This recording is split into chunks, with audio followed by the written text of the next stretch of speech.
les court-circuits de l'eau, donc faut pas, faut rien oublier, quoi. Après, nous, on avait le cas spécifique sur Sauvaille d'une modification de ligne de crête et de bassin versant par une route qui a modifié pas mal de choses, et en particulier un rond-point. Donc, il fallait aussi prendre en compte ces fossés de route qui n'étaient pas les plus évidents à traiter, hein. Donc, fallait vraiment faire attention à ce qui était à reboucher en prenant en compte cette route qu'il faut évidemment pas inonder. Voilà un petit peu ce que je peux dire. Après, les têtes de bassin versant sur ce bail sont particulièrement sèches, hein. Donc, évidemment, avant travaux, il y a pas d'eau stockée. Et puis ces fossés, en forme de V, ils empêchent l'infiltration diffuse. Et puis ils sont souvent très très profonds, donc ça abaisse le niveau des nappes. Et voilà, donc il y a évidemment pas de rugosité, donc pas de stockage d'eau, et puis par conséquent pas d'infiltration, quoi. Donc c'est vrai qu'on peut pas faire beaucoup mieux que des fossés pour drainer, quoi. Donc, voilà. Et du coup, la photo que vous avez sous les yeux, là, c'est une cartographie LIDAR des fossés et des cours d'eau sur le bassin versant du Calov. Donc, c'est situé en forêt de Rennes. Et c'est un outil qui nous est très, très utile pour pouvoir identifier tous ces fossés, tous ceux qui vont être contributeurs, et identifier aussi les points bas pour axer nos restaurations. Et juste sur ce sous-bassin versant-là, donc comme disait Benjamin, il y a énormément de fossés. On a recensé plus de 108 kilomètres de fossés. Donc, si on s'amusait à tous les reboucher, je vous laisse imaginer le cubage qu'il faudrait apporter. Qui plus est, l'ONF nous a pas mal fait part de ses doutes d'un port de terre qui était très important. Et on est en discussion possiblement pour utiliser que du matériel qui vient de la forêt pour éviter, ils ont peur de tout ce qui est banque de graines et tout ce qui était présent dans les remblais. Donc là, c'est la photographie du lidar en forêt de Rennes. Nous, on s'est amusé avec Benjamin sur notre restauration de cette année à identifier tous les fossés à pied. Donc, vous imaginez le temps que ça a pris. Et on a enfin réussi à obtenir un vol lidar sur la forêt de Liffré, donc quasiment 250 hectares qui vont être passés. Et ces données-là sont vraiment hyper utiles pour axer les restaurations, identifier les fossés qui sont contributeurs au drainage. Voilà, tu peux reprendre la main, Sébastien, si tu veux. Yes, merci beaucoup. Ouais, le LIDAR, ça devient vraiment un outil chouette. Donc en zone forestière, c'est d'autant plus vrai qu'on n'a pas de photo aérienne, rien qui nous aide à retrouver des fossés de drainage. Mais de plus en plus, vous êtes amené à l'utiliser sur des projets même en zone non forestière. Il y a la couverture nationale là, qui progresse petit à petit. Donc C'est ça, ouais, il y aura c'est ce peut-être... qu'on allait dire ouais. aussi. Mm. Bientôt, là, va y avoir une cartographie. Enfin, le lidar va passer sur tout l'hexagone, donc ça va vraiment être de la donnée intéressante à traiter. Là, on sait que pour l'instant, il est passé sur la partie sud de la France, mais ça va venir pour nous, et c'est sûr que ce sera un outil qui va vachement faire progresser et faciliter le travail de projets de ce type. Et ce sera aussi beaucoup plus simple parce que là, ce lidar-là, il est aéroporté. Le nôtre, c'est une sonde lidar qui est accrochée à un drone. Et en fait, on s'est rendu compte que c'était aussi une si grosse zone. C'était de ce que nous disait le CIGIT, une des premières fois qu'il y avait un aussi gros balayage au-dessus de la forêt. Et on s'est rendu compte que mine de rien, même si la portée du drone était à 2 kilomètres, à partir de 700, 800, 900 mètres, on commençait à perdre le RTK, donc le signal GPS. Et en fait, c'est même difficile de balayer de grands espaces avec le drone aéroporté. Hop. Donc, Benjamin et Julien ont parlé un petit peu de rebouchage, enfin de la stratégie à adopter pour boucher un réseau de fossés, puisqu'on peut pas tout faire parce qu'on n'a pas assez de terre. Comment on peut fonctionner de proche en proche. Là, je laisse la parole à Fabien et Charlotte pour la technique pure du bouchon, entre guillemets. Ouais, salut à tous. Ouais, bah, du coup, pour faire écho à ce qui s'est dit, déjà, moi, en fait, avant de faire les travaux dans la forêt du Ménil, bah, j'étais allé voir en forêt de Liffré ce que les collègues avaient fait, parce que ça m'avait un petit peu inspiré. Et après, voilà, sur ce qu'on peut vous dire sur ce qu'on a fait nous, on était sur un cours d'eau assez gros quand même, puisqu'il y avait presque 30 km² de bassin versant amont pour le drain principal. Et on a aussi travaillé un petit affluent qui faisait 4 km². Donc, bah, pour suivre la diapo, valoriser les matériaux localement, bah oui, oui et oui, plus que oui même. Parce que dans une forêt domaniale, il faut emmener les engins très loin, des fois, pour retrouver les cours d'eau. Et donc, si vous amenez de la terre ou des pierres, et bah, vous faites énormément de déplacements dans la forêt. Donc, les gens qui vont au cep à l'automne vont vous tomber dessus. Et puis aussi, vous allez tasser les sols. Et un sol tassé, ça va prendre 80 ans à redevenir un bon sol forestier. Donc, nous, la chance qu'on avait, c'est qu'ils avaient curé le cours d'eau, mais ils avaient laissé les merlons de curage à côté. Le pas de chance, c'est que ça a été fait il y a 300 ou 400 ans dans certains cas. Donc, il y avait des arbres dessus et on ne pouvait pas y toucher. Donc, il faut réussir à prélever les matériaux disponibles quand on peut et les utiliser à bon escient. Donc, ce qu'on a fait, nous, ben, c'est qu'on a fonctionné en fait avec du déblai remblai dans l'ancien lit. Donc, le déblai, il vient de notre nouveau lit qu'on crée. Donc, on faisait un gros reméandrage, donc du coup, on a eu de la terre en fait à sortir de ces anciens méandres. Et cette terre, on l'a mis en bouchon dans l'ancien lit. Alors, ce qu'on a fait dans ces bouchons, bah, ce qu'on pouvait, si on avait de l'argile, on faisait quand même un cœur d'argile au plus stable. On gratte un petit peu les berges, on met un noyau d'argile, et puis par-dessus, on met la terre, du bois, ce que vous voulez. Et entre tout ça, on laisse des mares. Pardon? Oui. Déjà, je suis désolée de t'appeler pour ça, mais c'est vrai qu'on Ouais, j'ai été soft, hein, je voulais mettre autre chose. Ah, il y en a qui ont laissé des micros. Julien Marché, coupe ton micro. Ok.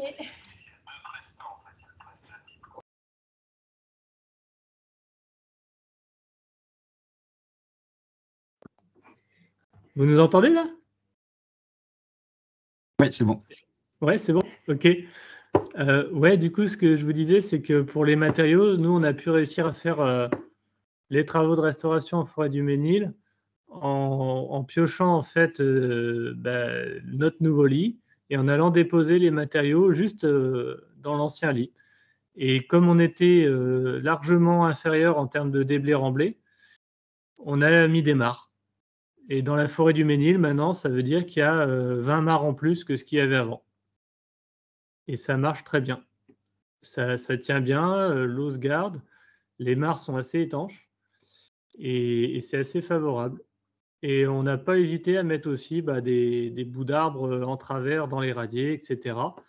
pour prendre ce qu'on avait avec la pelle en local et diversifier les habitats au maximum comme ça. Bon, nous, après, on est sur un cours d'eau sableux aussi.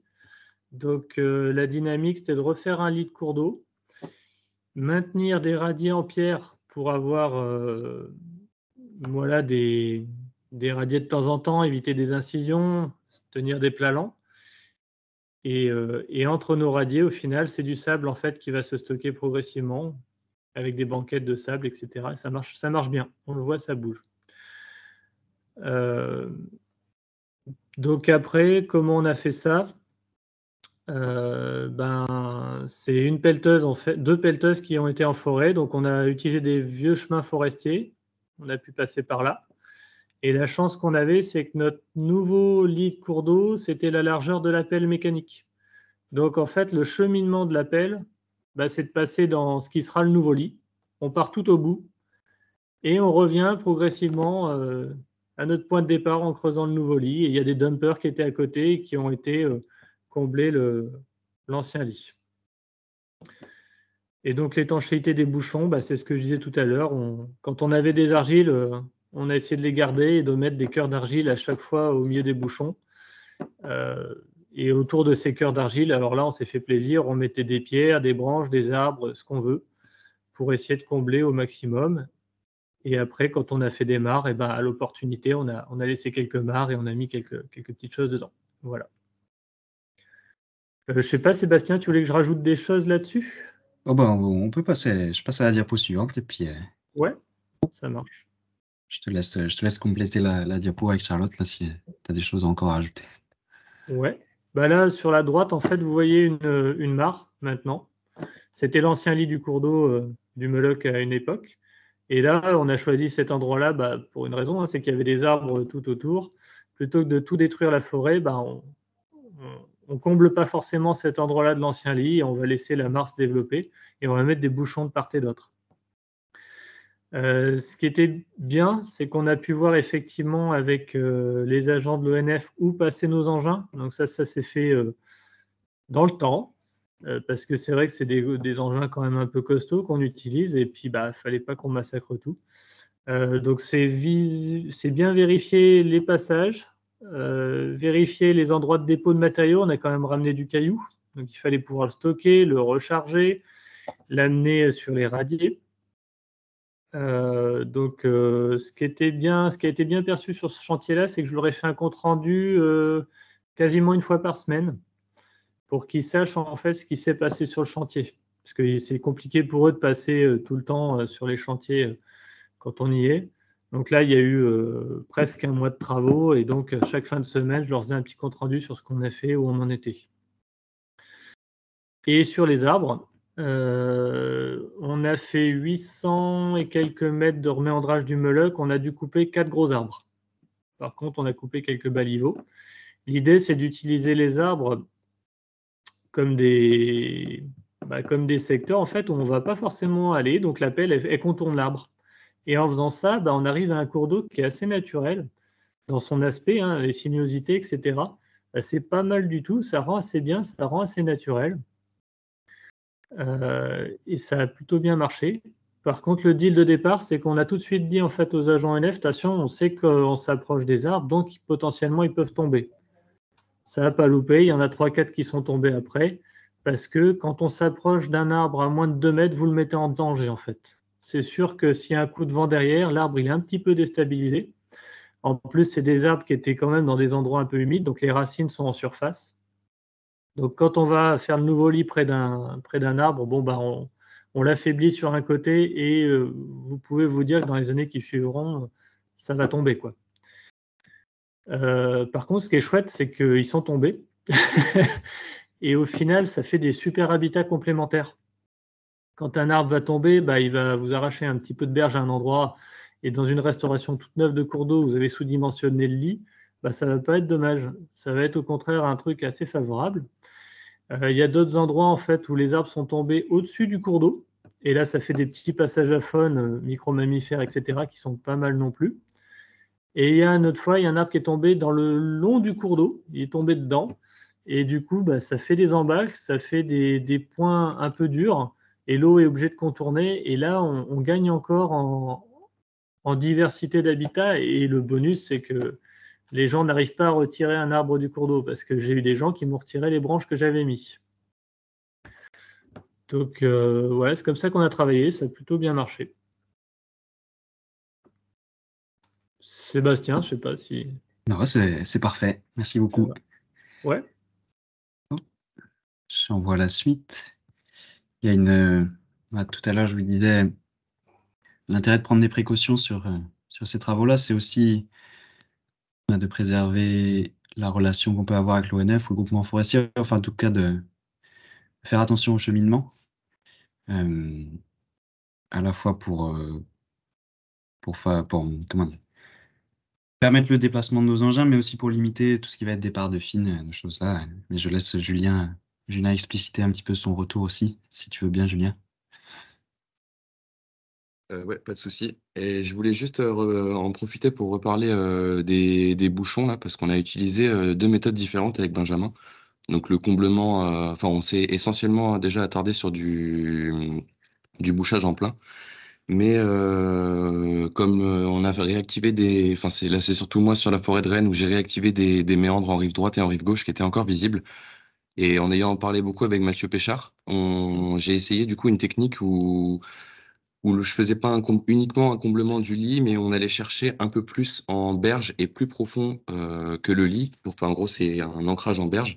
Et en fait, on s'est rendu compte que le bouchon d'argile tenait beaucoup mieux et qu'il y avait beaucoup moins d'érosion que lors d'un rebouchage classique. C'est pas essentiellement pour les cours d'eau forestiers, mais c'était un retour d'expérience qu'on a eu sur ce chantier-là, donc je voulais vous le partager. Et concernant le sujet, oui, il y a eu donc là en forêt de Rennes, j'ai eu quelques petits problèmes, on va dire, sur toute la durée du chantier. Donc déjà, on a commencé le chantier le 15 octobre, donc ce qui est un petit peu tard, et ça s'est très bien passé la première semaine. Et ensuite, on a eu une grosse reprise d'écoulement, ce qui a fait que les sols se sont gorgés d'eau très rapidement. Et les passages d'engins, comme vous en doutez, que ce soit des dumpers, plus j'avais un dumper de 10 tonnes. Donc ça a fait un petit peu de dégâts et notamment des belles ornières. Et avec discussion avec l'ONF, on a enfin pu avoir on va dire un cahier des charges sur lequel ils mettent des préconisations. Donc on a pu obtenir aussi avec l'unité Est. Et je le partagerai à Sébastien pour tous ceux qui travaillent en forêt. Donc je pense que c'est quelque chose d'hyper intéressant. Et surtout se dire que peu importe ce qui peut se passer sur le chantier. Donc moi par exemple j'ai eu 10 chauffeurs en quasiment une semaine et demie de chantier. Donc un gros turnover, des pelleteurs qui me disaient que ils en avaient, pour les citer, rien à faire de mon cours d'eau. Bon, ça, on a perdu un petit peu de temps, mais j'aurais dû arrêter un jour plus tôt et pas vouloir absolument que l'eau passe dans la restauration cet hiver. Mais ouais, il faut absolument se dire que quand le sol ne devient plus portant, plutôt que de faire des ornières et faire un petit peu de mal à la forêt, il faut mieux s'arrêter. Pour rebondir un peu sur ce que dit Julien, c'est un peu délicat des fois d'en parler directement à l'entreprise, mais c'est vraiment important de demander qu'elle libère pour ces travaux les meilleurs pelleteurs, quoi. Parce que c'est des chantiers qui demandent une plus grande dextérité et plus de délicatesse, entre guillemets, qu'en prairie. Parce que évidemment, il y a des demi-tours qui sont très fréquents et des manœuvres répétées. Et puis les accès, comme l'a dit Fabien, sont bien moins nombreux et sont souvent plus étroits, quoi. Donc là-dessus, il faut vraiment mettre un point de vigilance. Après, justement, au niveau du matériel, bah, au niveau du poids des engins, comme l'a dit Julien, 10 tonnes déjà, ça commence à faire beaucoup. Grand maximum, on a discuté un petit peu avec l'ONF, on peut monter jusqu'à 14 tonnes, mais ça, c'est vraiment quand le sol est bien portant. Et puis, de préférence au début de l'été, comme pour le chantier de Sauvaille, où on a débuté au mois de juin. Donc là, on savait qu'a priori, il y avait un été sec qui nous attendait. Alors, ça n'a pas été forcément le cas tout le long de l'été, mais enfin, sur ce chantier-là, on a eu de la chance en tout cas. Et, euh, et ouais, l'idéal pour les pelleteuses, autant pour le pelleteur, pour que lui puisse manœuvrer facilement, et autant pour les sols, l'idéal c'est d'avoir une pelleteuse de 8 tonnes, quoi. Une 8 tonnes, c'est très bien. Alors évidemment, on perd un peu en efficacité de travail, mais voilà, c'est un compromis qu'il faut pas hésiter à prendre. Voilà, après, pour compléter rapidement ce qu'a dit Julien, sur les bouchons, faut pas hésiter aussi à être assez intransigeant sur la terre qui va servir pour faire ces bouchons. Parce que bon, ça, c'est pas forcément spécifique à la forêt, mais faut vraiment que l'argile puisse bien tenir, parce qu'après, on est assez surpris des fois. On peut avoir des gros départs de sédiments, et puis tout est à refaire pour l'année d'après. Voilà, après, pour corréler un petit peu par rapport à la difficulté de manœuvre, il faut vraiment faire attention aussi à pas trop écorcher les arbres qui, du moins, sont pas prévus pour l'abattage, parce que ça, forcément, l'ONF, ils aiment pas trop, hein, quand on abîme un petit peu l'écorce, etc. Et puis l'arbre non plus, il aime pas trop.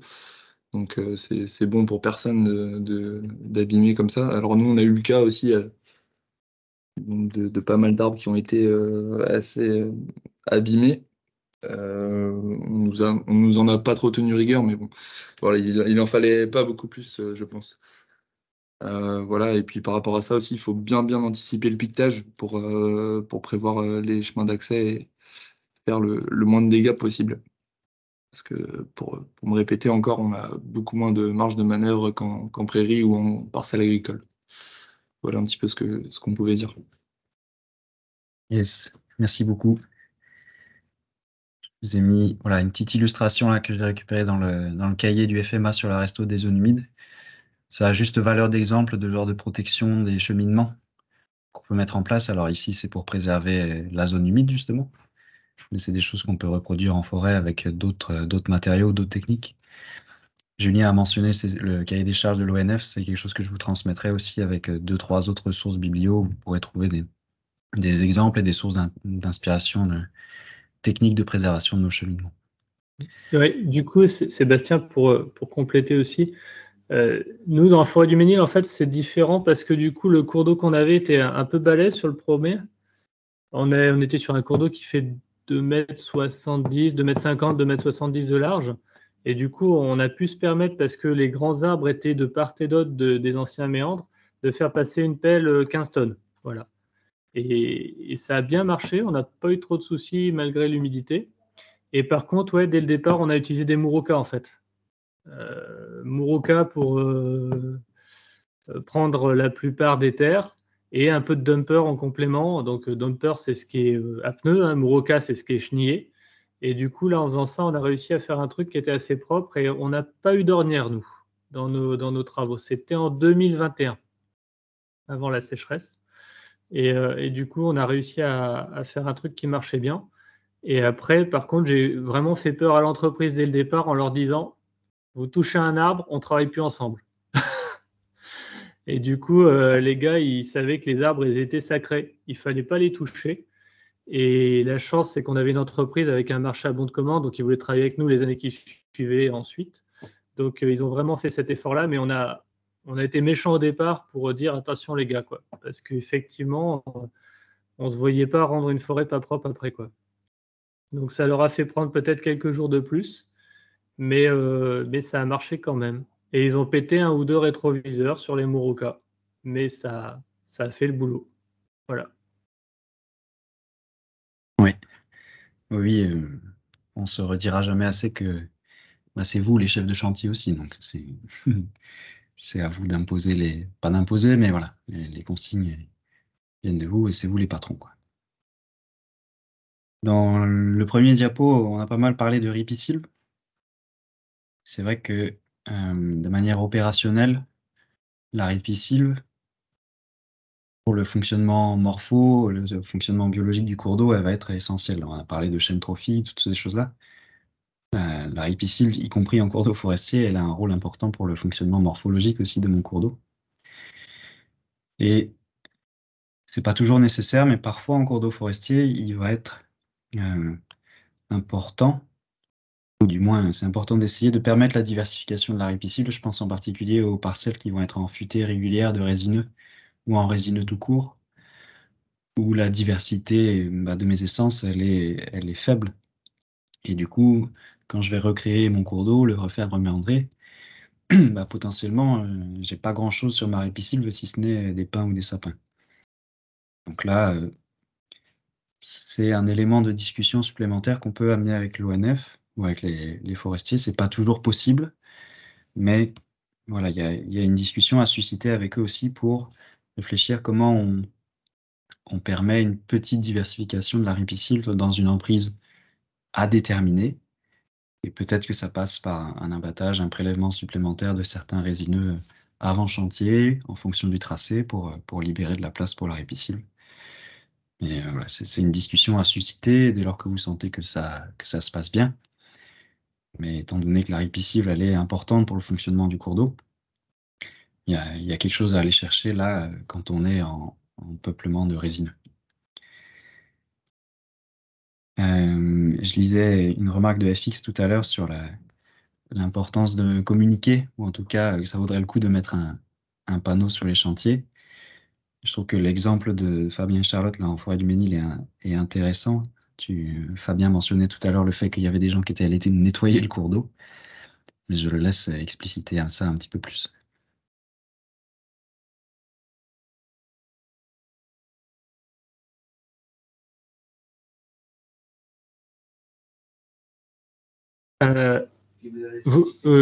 Excuse-moi Sébastien, j'ai quelqu'un qui était venu me voir.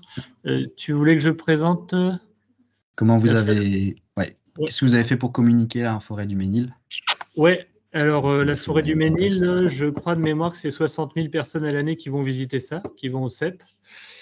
Et il y a un chemin PDPR qui passait à côté de nos travaux. Donc, et il y avait aussi une levée de boucliers pour des coupes d'arbres il y a quelques années en Forêt du Ménil. Donc on sentait que c'était un peu sensible d'aller amener des pelleteuses dans la forêt.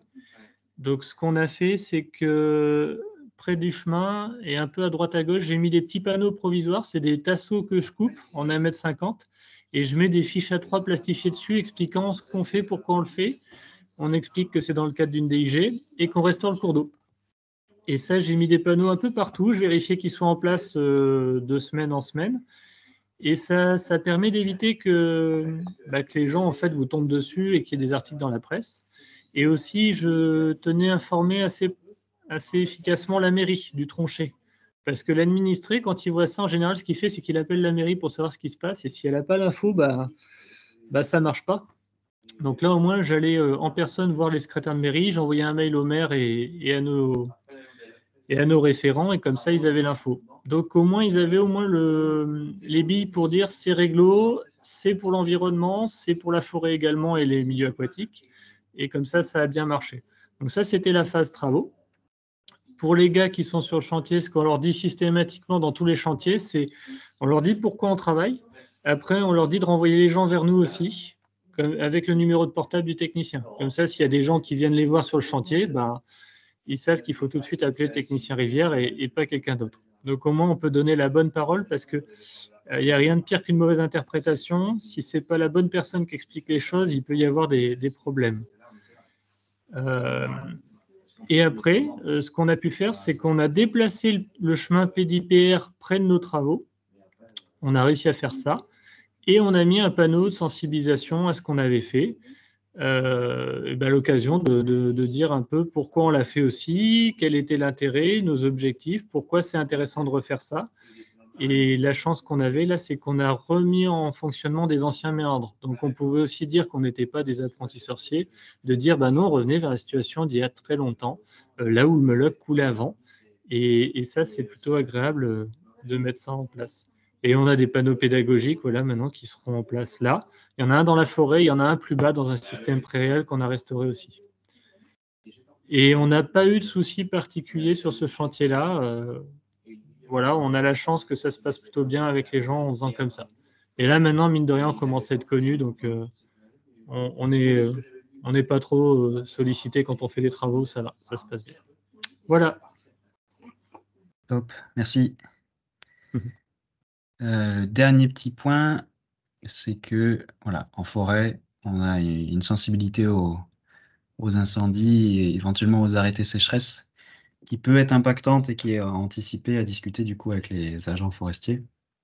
Parce que de toute façon, en cas d'arrêté sécheresse, pas de travaux en forêt. Donc c'est aussi simple que ça. Et du coup, c'est un petit peu sensible pour programmer nos travaux. Tout à l'heure, Julien a parlé des problèmes de portance dès lors qu'on s'y prend peut-être un peu tard dans l'automne et qu'on commence à avoir des précipitations. Si on est plein été, entre 15 juillet et 15 août, il y a un risque certain d'arrêter sécheresse, de problématique incendie. Donc ça peut nous contraindre dans la programmation des travaux. Donc c'est un élément à avoir en tête aussi pour anticiper avec les forestiers, en discuter avec eux. On peut avoir aussi des zones espèces protégées. Alors, je sais qu'on travaille dans l'intérêt de la biodive du cours d'eau et du limageur. Mais parfois en forêt domaniale, ou même en forêt privée, on peut avoir des choses. Alors forcément, les espèces protégées, on les trouve quand on les cherche, pas l'inverse. Mais ça peut être un point sensible aussi. Et donc une réflexion à avoir sur l'adaptation des travaux et la prise en compte de ces bestioles ou de ces plantes-là particulièrement sensibles. Et puis Fabien a détaillé ça très très bien. Et dès lors que vous allez être en forêt ouverte, où il y a du passage, important d'expliquer et d'anticiper l'explication du chantier, en particulier si le chantier ou mon reméandrage il est proche des lieux de passage, donc avec de l'affichage et des choses bien propres, bien carrées. Et voilà, donc vous pouvez avoir des gens qui vont passer pendant, et puis des gens qui vont passer après pour enlever les embâcles, enlever les rondins. Donc ça, c'est une dimension aussi qu'on n'a pas forcément quand on va travailler en milieu ouvert, prairial ou milieu agricole. Mais la forêt, c'est un lieu de passage, et du coup, c'est à nous aussi d'anticiper ça pour savoir expliquer ce qu'on fait, ce qu'on restaure comme fonctionnalité, et pourquoi on le fait, et pourquoi on se donne du mal à aller en forêt avec des engins pour faire du bien au cours d'eau. Ça sera ma conclusion, du coup. Donc, merci beaucoup à tous les quatre d'être intervenus. Tout à l'heure, j'ai zappé de mentionner aussi, je m'en excuse, mais Ewan et Clarisse qui ont aussi travaillé en forêt à l'unité S de l'EPTB et qui m'ont emmené voir leur chantier avant la réalisation, le site. Et du coup, merci à eux aussi parce que j'avais récupéré des photos et des éléments de réflexion. Donc, j'ai zappé tout à l'heure quand j'ai mentionné tout le monde, mais voilà, je vous mentionne maintenant. Donc, on a fait le tour. On a passé pas mal de temps sur la partie théorique et puis sur les retours d'expérience. J'espère que ça vous a plu et je vous laisse intervenir pour les questions ou les remarques que vous pourriez avoir à la fois sur ces retours et sur la partie d'avant. N'hésitez pas à prendre la parole. Ouais, bonjour, c'est Florian Guérénaud de la Fédération de pêche. Vous m'entendez bien? Ouais, très bien. Ouais, ok, super. C'était déjà pour faire une petite remarque. Je pense que la plupart d'entre vous ont à l'esprit, mais qu'il est peut-être bon quand même de rappeler. Il y a quand même une différence à faire entre les BV qui sont entièrement forestiers, puis ceux qui seraient peut-être plus agricoles et qui débouleraient finalement dans un tronçon forestier.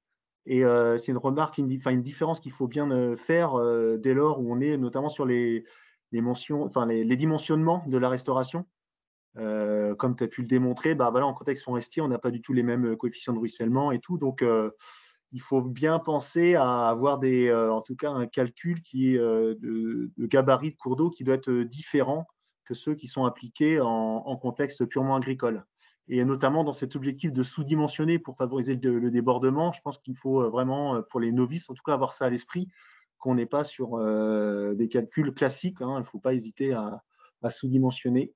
Et je voulais apporter justement une autre petite remarque que je pense qui n'a pas été évoquée, mais c'est des retours des collègues techniciens aussi qui, lors de la mise en œuvre des travaux, il vaut mieux prendre des outils sous-dimensionnés par rapport au gabarit justement qu'on a estimé, parce que le système racinaire qu'on vient éclater avec la pelle, souvent emmène vers des dimensions bien plus larges que ce qu'on voulait faire, quoi. Donc, c'est important lorsque vous êtes avec les conducteurs d'engins de demander des outils sous-dimensionnés par rapport au gabarit souhaité. Super, merci Flo pour la remarque. D'autres questions, d'autres remarques?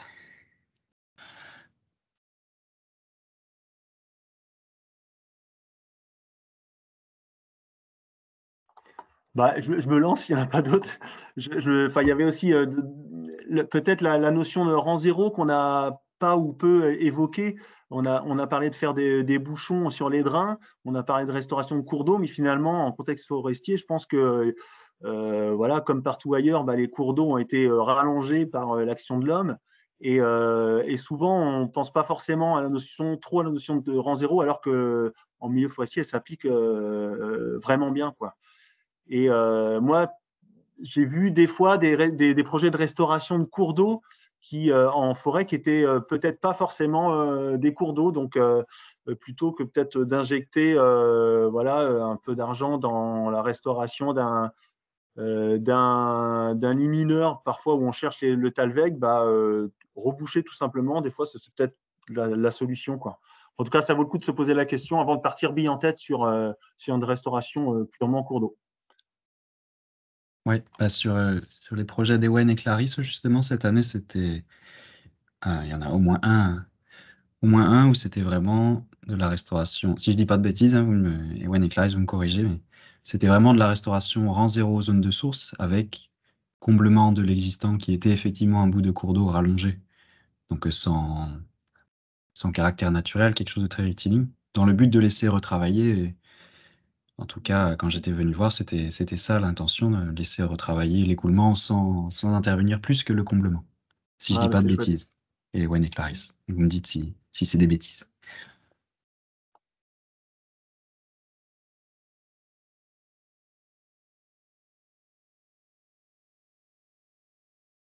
Et du coup, pour développer là sur votre projet, Alain en zéro, Wayne et Clarisse, c'était vachement intéressant comme situation parce que si je me souviens bien, à l'amont, on est vraiment sur de la zone de source, là, comme ce que j'ai pu vous décrire, des petites mares, petits réseaux de mares qui se remplissent avec des eaux souterraines. Et puis en bas, vraiment à l'aval du linéaire qui avait été rallongé artificiellement, une zone humide dont l'alimentation du coup était plus optimale du fait de la création de ce drain, pour dire les choses simplement.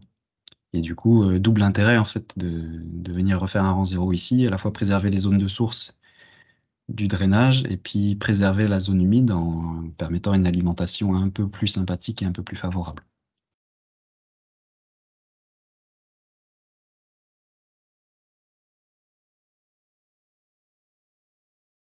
Bonjour, c'est Léa Gonin de la Fédération de pêche.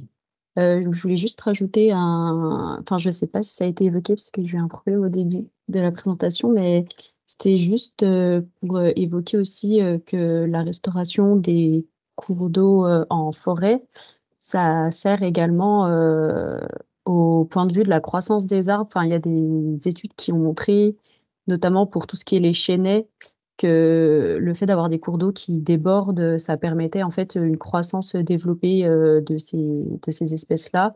Et du coup, ça intéresse forcément les forestiers puisque c'est des croissances qui sont un peu plus rapides et des arbres en meilleur état sanitaire. Et du coup, voilà, parce que je sais que parfois les forestiers sont pas du tout à l'écoute pour notamment combler leurs fossés et leur dire qu'on va faire déborder l'eau dans leur milieu de travail. Voilà. Oui, ouais, carrément. Merci Léa. Dans l'argumentaire, les camarades ONF ou groupement forestier, ça fait partie des billes qui peuvent leur mettre des étoiles dans les yeux. Alors, parce que ceux que j'ai rencontrés, en tout cas sur le territoire, sont en attente un petit peu de résultats par rapport à ça. Mais tu as l'air de dire, Léa, qu'il y a de la biblio qui le prouve et qui l'étaye, donc c'est doublement intéressant pour nous, quoi. Ouais, du coup, au niveau de la biblio, il y a une grosse étude qui a été menée dans la deuxième forêt domaniale la plus grande de France, c'est la forêt de Chaux dans le Jura. Et du coup, ça a été une restauration très importante des cours d'eau intermittents forestiers dans cette forêt. Et du coup, ils ont fait des études notamment et ils ont réutilisé de la biblio pour montrer l'intérêt que ça avait sur la croissance des arbres, si jamais ça intéresse. Donc, j'irai chercher, j'ajouterai à la biblio, ouais.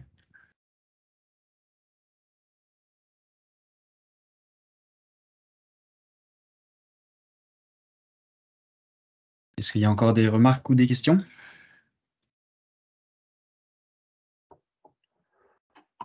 Ouais, c'est encore Florian là, de la Fédé de pêche. Juste peut-être une dernière chose qui n'est pas forcément je ne suis pas des plus à l'aise pour l'évoquer, mais je pense que c'est important peut-être de le dire et surtout de me dire si je me trompe. Mais sur la notion de château d'eau, de mon point de vue, c'est quand même une approche qui peut être variable en fonction des contextes dans lesquels on se trouve, et notamment, je pense, au niveau des socles géologiques qui constituent les domaines forestiers. Je pense notamment moi, aux périodes d'évapotranspiration. On voit bien finalement qu'il y a aussi une bonne partie du bilan hydrique qui peut partir par ce phénomène naturel.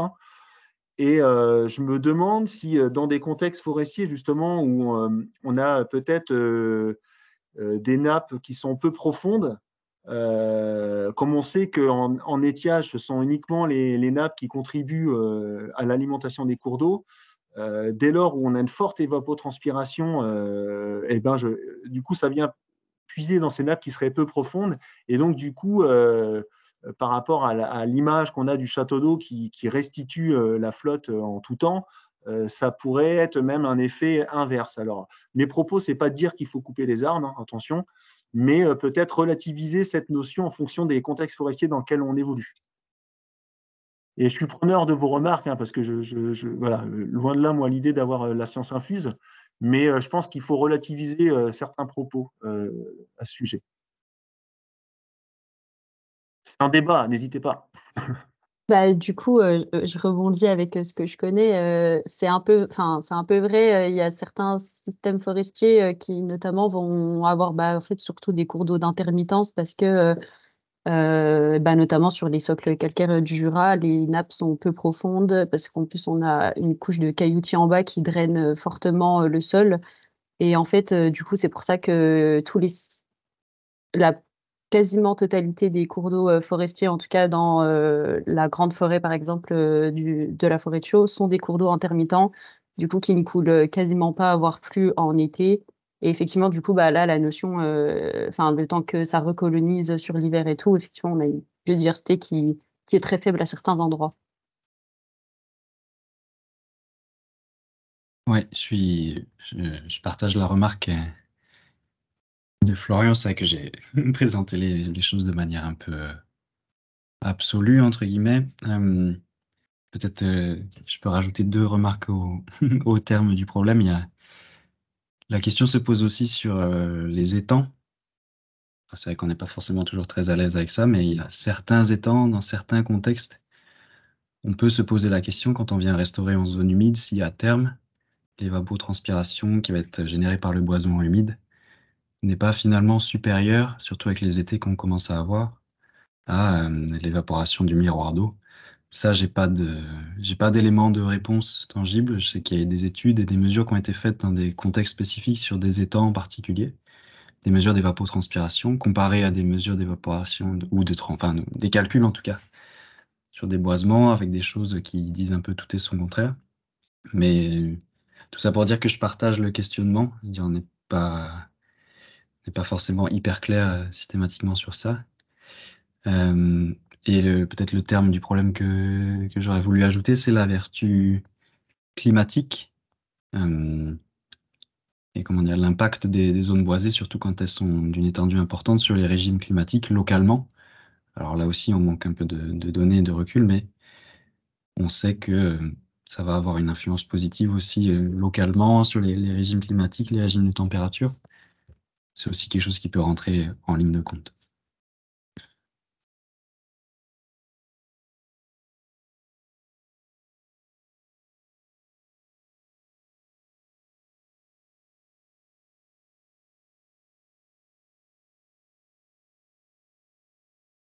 Est-ce qu'il y a encore d'autres remarques ou d'autres questions, ou peut-être qu'on peut en rester là parce que ça fera bientôt 2 heures qu'on y est.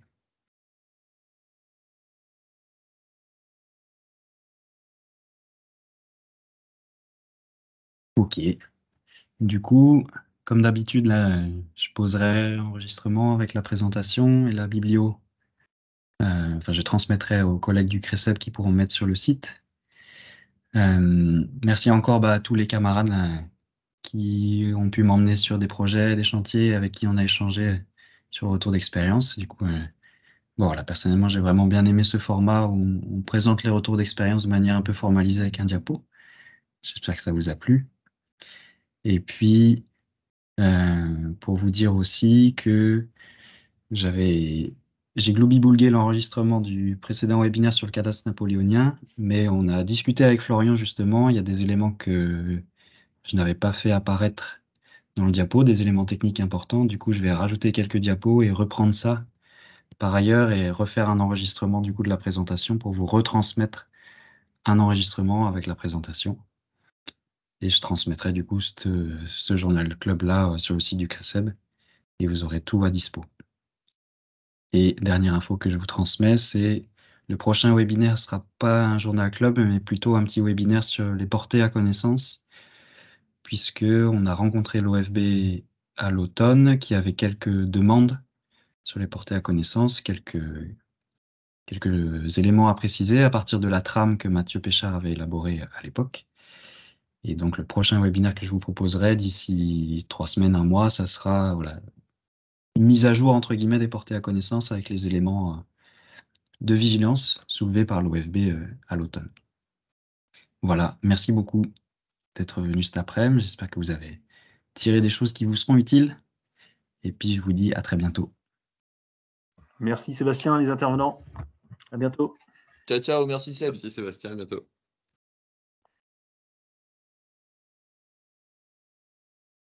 Salut Seb. En plus.